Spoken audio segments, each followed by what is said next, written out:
ናይስ ሁለታችሁ የራሳችሁ ፖዚሽን አሳዩ ወደዚህ ትኩረት ወደ ሜዳ እስቲ ወደፊት ለፊት ተቃበሉልን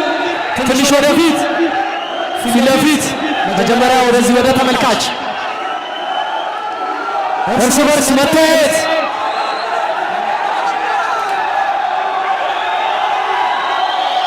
እየተነጋገሩ ነው ይላል ሜዳው ይለያል ናይስ በቃል ቴንክ ዩ